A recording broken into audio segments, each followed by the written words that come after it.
রাজবাড়ির ভিতরে তো আমরা প্রবেশ করেছিলাম, যেহেতু রাজবাড়ির ভিতরে কোনো ফটো বা ভিডিও তোলা অ্যালাউ ছিল না, সেই কারণে আমরা কোনো ভিডিও করতে পারিনি। তো রাজবাড়ির ভিতরে গিয়ে কী কী দেখেছিলাম সেটাই তোমাদের সাথে শেয়ার করব।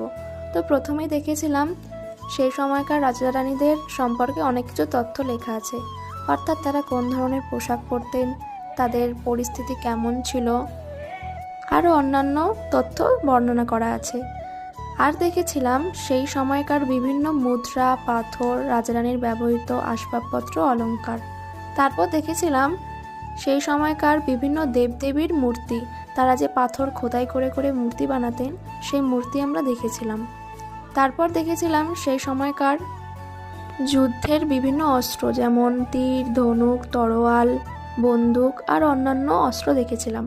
তো আমরা রাজবাড়ির ভিতরে আরও অন্যান্য কিছু দেখেছিলাম, সমস্ত কিছু বলতে গেলে ভিডিওটা অনেক বড় হয়ে যাবে।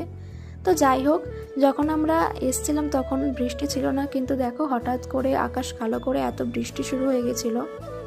তো বৃষ্টিটা কিছুক্ষণ থামার পর আমরা গেটের বাইরে চলে এসেছিলাম আর দেখছিলাম এই ব্যাগগুলো বিক্রি হচ্ছে।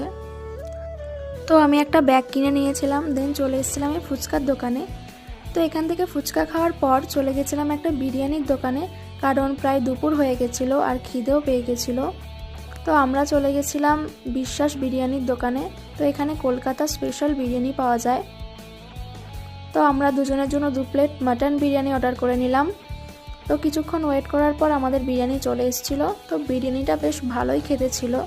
তো খাওয়া দাওয়া কমপ্লিট করে আমরা যখন রাস্তার দিকে যাচ্ছিলাম তখন দেখতে পেলাম এই আইসক্রিমের দোকান। তো এখান থেকে আইসক্রিম খেতে খেতে চলে গেছিলাম বাস স্ট্যান্ডের দিকে, কারণ আমাদের বাসে করেই বাড়ি ফিরতে হবে। তো টিকিট কাটার পরে এখানে একটা ঝাল লজেন্স কিনে নিলাম, তারপর আমরা বাসে উঠে পড়লাম। তো দেখতেই পাচ্ছ আমাদের বাস ছেড়ে দিয়েছে। তো আমরা যখন হলদিবাড়ি স্টেশনে পৌঁছে গেলাম তখন দেখতে পেলাম প্রচুর পরিমাণে বৃষ্টি শুরু হয়ে গেছে।